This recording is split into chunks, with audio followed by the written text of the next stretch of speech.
Welcome to Inside Grain Farmers of Ontario. Has this arrived in your mailbox yet? This week, we go inside communications for a look at the Ontario Grain Farmer magazine. We are here with Rachel Telford, the managing editor of the Ontario Grain Farmer magazine. Can you tell us a bit more about how the magazine comes together? The magazine is published 10 times a year.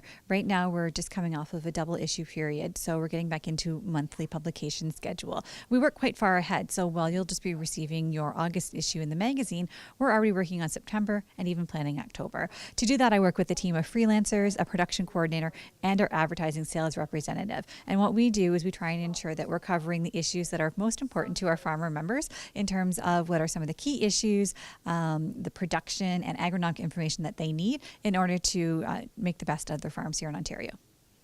And what can we find in the August edition of the magazine? So in August, we were very happy to be profiling the first funded oat research project. Grain Farmers of Ontario started representing barley and oats last summer, and since that time, we've been incorporating them into our organization, and research is one of those areas that have been incorporating those crops. We're also focusing a bit on the growing season so far in terms of how the weather has been impacting farmers and the conditions of their fields.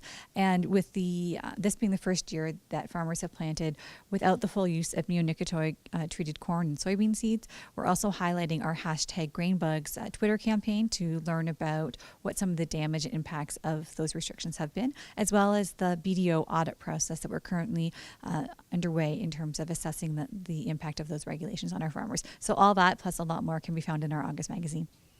Great. And why does Grain Farmers of Ontario choose to communicate with our farmer members in this way? We've heard from farmers just at farm shows and in casual conversations that they really like our magazine, and that makes us proud.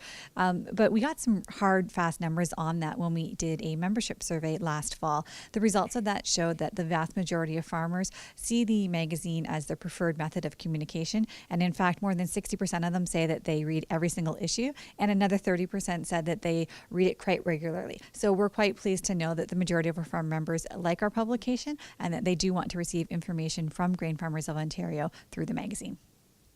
For those that prefer their information online, visit OntarioGrainFarmer.ca for the flip book. Don't miss next week for another episode of Inside Grain Farmers of Ontario.